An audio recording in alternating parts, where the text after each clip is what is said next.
Kaip įvaikinti sutuoktinės ar sutuoktinio vaiką? Kokia laukia procedūra?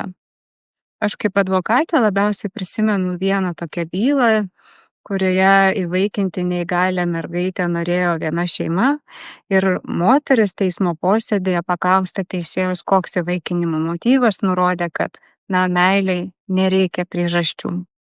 Iš tikrųjų labai gražus ir jaudinantis pavyzdys.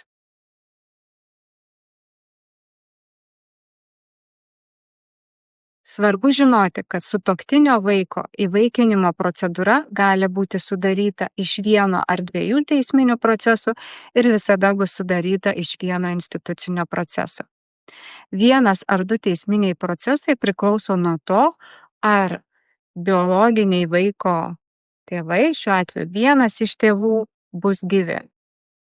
Jeigu jie yra mirę, tuomet yra vienas tik tai teisminis procesas ir institucinis vienas procesas, tačiau jeigu yra biologinis tėtis ir mama, kurie nesirūpina vaiku ir aišku, tai nėra jūsų sutuoktinis ir sutuoktinė, yra gyvi, teks kreiptis į teismą.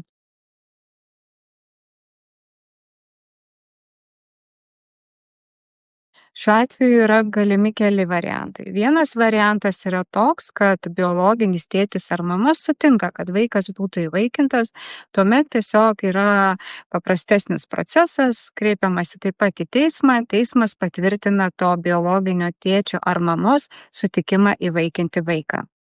Tačiau jeigu biologinis tėtis ar mama nesutinka, kad būtų įvaikintas vaikas, tuomet tenka kreiptis į teismą su ieškiniu, su to biologinio tėčio ar mamos tėvo valdžios neterminuoto apribojimo. Paprastai kalbant, su tėvystės teisių neterminuotu atėmimu.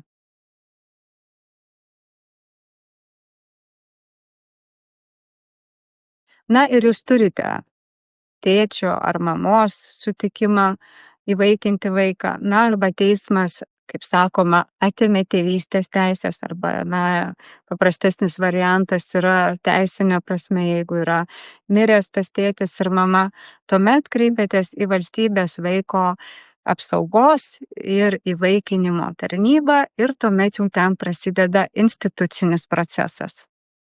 Institucinis procesas taip pat yra sudarytas iš keletos etapų.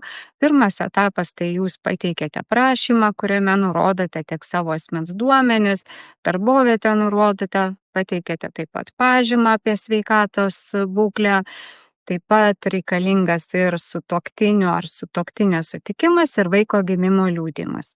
Ir institucija gavusi jūsų dokumentus per 10 dienų priima sprendimą, tai yra įvertina ir patikrina duomenis, tarkime, ar jūs nesate nusikaltėlis, ar nevartojate alkoholio ar narkotikų, tai yra tikrina šitos duomenis registre ir per 10 dienų priima sprendimą.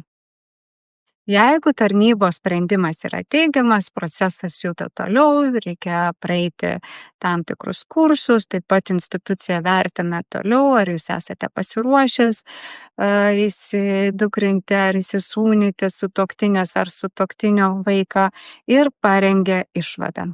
Ir jeigu šita išvada yra teigiama, tuomet keliaujama į paskutinį procesą, teisminį procesą.